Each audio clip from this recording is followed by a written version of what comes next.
Here's IM3, it's section 3.3, number 5. And this one, they want you to do some division, and this is polynomial division. So there's at least 3 ways to do this division. I'm going to show 2 of them. The first one is a long division. So when you were a little kid, you learned how to do long division. And they might have told you dad, mom, sister, brother, divide, multiply, subtract, bring down. So if you don't remember how to do the long division algorithm, you might have trouble with the polynomial division, but I'm going to go ahead and try to reteach the long division. So what you do first is you divide. So you ask yourself, how many times does 5 go into 1? Well, it doesn't, right? How many times does 5 go into 12? So we say 2 times. 5 times 2, so that's the multiply part. And then you record that. 5 times 2 is 10. And then you subtract. Find out how much is left over. And then you bring down. And then you start all over again until you've made it, through your dividend. So divide. How many times does 5 go into 20? Or in other words, 5 times what equals 20? 5 times 4 is 20. So I multiplied 5 times 4 and recorded the answer. And then I'm going to subtract. And I actually got 0, and there's nothing else to bring down, so I'm done. So my quotient, my answer, is the answer to the question 120 divided by 5 is 24. So we're going to do the same thing with this problem here. So we're going to divide, and it's kind of weird how you do it. You divide the x part into the x part. So x times what makes x squared? X times x makes x squared. And then we're going to multiply. X times x equals, and then you record your product. But when we multiply, we're also going to multiply negative 4 times x. We have to multiply it out, like distribute. So negative 4 times x, and you're also going to record that. So that was divide, multiply. We're going to subtract. So x squared, take away x. Actually, let's subtract. X squared take away x is nothing. It's 0. And then x minus negative 4 is the same, like when you minus a negative, that's really like plus. So x minus negative 4x would be x plus 4x. So that's why this answer right here is going to be 5x. Okay, so that was the subtract part, and then I'm going to bring down the negative 17.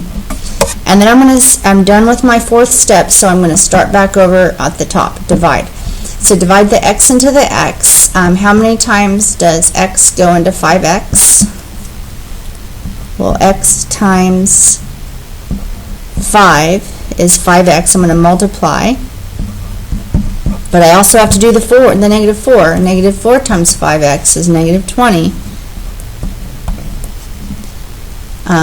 So that's the multiply part. Now I'm going to subtract.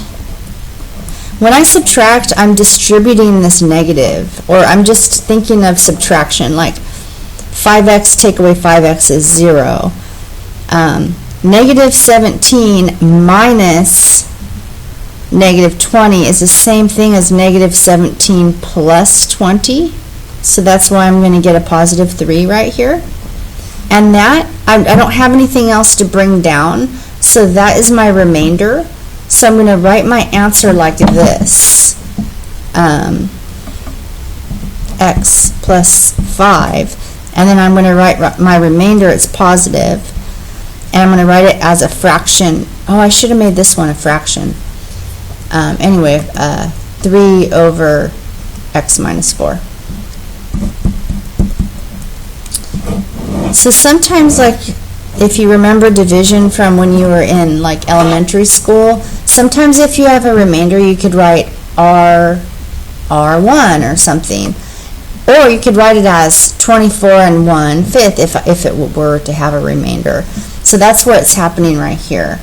So I got this as my answer. And now I'm going to do synthetic division. So we'll do the same problem. See if I can get a black pen. And now we're going to do synthetic division, which is much faster. So synthetic division, you're going to take it says x minus 4, so you're going to use the positive 4, like the opposite. So you're going to put a positive 4 right here, and you make this little symbol here, and then you're going to take whatever you're dividing into, you take the coefficients. So this has a coefficient of 1 and 1 and negative 17. So I'm going to put a 1 and a 1 and a negative 17. And then you start by bringing down the first number, and then you multiply. 4 times 1 is 4.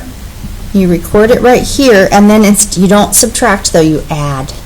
So 1 plus 4 is 5.